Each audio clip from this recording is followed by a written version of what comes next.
આ યજ્ઞ સર્વજન હિતાય સર્વજન સુખાય કરવામાં આવી રહ્યો છે. સમાજની ઉન્નતિ માટેનો આ યજ્ઞ છે અને યજ્ઞનું મુખ્ય ફળ સુવૃષ્ટિ એટલે સારો વરસાદ, ખેતીને લાયક વરસાદ થાય એ એનું મુખ્ય ફળ છે. યજ્ઞ 6 દિવસનો છે. પ્રથમ દિવસે યજ્ઞ પ્રારંભ થશે 2જી તારીખે. એ દિવસે યજ્ઞની દીક્ષા થશે. ત્યારબાદ બીજા દિવસથી ભૂમિના સંસ્કારો અને વાતાવરણના સંસ્કાર ચાલુ થશે. ચોથા દિવસે સોમ વનસ્પતિના સંસ્કાર કરવામાં આવશે, કારણ કે સંસ્કાર વગર સોમ વનસ્પતિ ગ્રહણ નથી કરી શકાતી, એનો હવન નથી કરી શકાતો. 5મા દિવસે વનસ્પતિના રસનો હવન કરવામાં આવશે અને 6ઠ્ઠા દિવસે દીક્ષાનું વિસર્જન કરવામાં આવશે.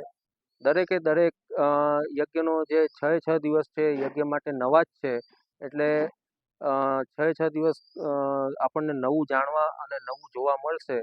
તો દરેક વૈષ્ણવને અને વૈષ્ણવથી વધીને દરેક હિન્દુ ધર્મપ્રેમી, સનાતન ધર્મપ્રેમી જનતાને મારું હાર્દિક આમંત્રણ છે કે ફળદુવાડીમાં થતા યજ્ઞનો 2 થી લઈને 7 તારીખ સુધી જેટલો શક્ય હોય એટલો આપ લોકો લાભ લેશો. યજ્ઞ સાથે વરસાદનું મહત્વ શું? આ યજ્ઞનું મુખ્ય કારણ કરવાનું કે સુવૃષ્ટિ એટલે જ્યારે જોઈએ ત્યારે અને જ્યારે જોઈએ એટલો વરસાદ થાય.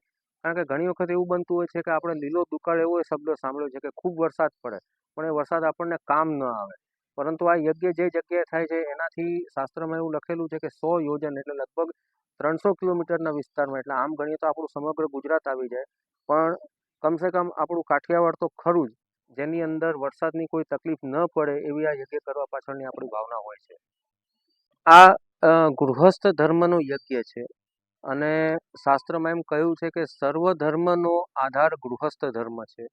કારણ કે બ્રહ્મચારી હોય કે સંન્યાસી હોય બધાને સપોર્ટ ગૃહસ્થ જ કરી શકે છે. કારણ કે ધંધો વેપાર કે કોઈ પણ કાર્ય એ ગૃહસ્થ કરતા હોય છે. સંન્યાસી કે બ્રહ્મચારીનું કાર્ય ધર્મનું આચરણ કરવું અને ભણવું એ હોય છે.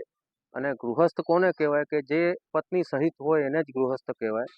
આ યજ્ઞની વિશેષતા એ છે કે આની અંદર સામાન્ય આપણી માનસિકતાથી વિરુદ્ધ જઈને, જે એમ કહેવાય છે કે ધર્મમાં સ્ત્રીને સ્થાન નથી, પરંતુ આ યજ્ઞ એવો છે કે જે સાબિત કરે છે કે હિન્દુ ધર્મની અંદર સ્ત્રીને સમાન આસન અને સમાન સ્થાન આપવામાં આવે છે. આનો મુખ્ય યજમાન પણ છે અને મુખ્ય યજમાનની અંડરમાં જેને આપણે પાટલાની પદ્ધતિ કહીએ છીએ, પાટલાની પદ્ધતિ પ્રમાણે 1.5 થી 2,000 પાટલાની ગણતરી છે અને નક્કી સંખ્યા નથી આપી શકાતી, કારણ કે લોકો દર્શનમાં આવે ને દર્શન કર્યા પછી લોકોને આમાં રસ જાગે તો એ લોકો પણ લાભ લેતા હોય છે અને એમને આપણે રોકતા નથી.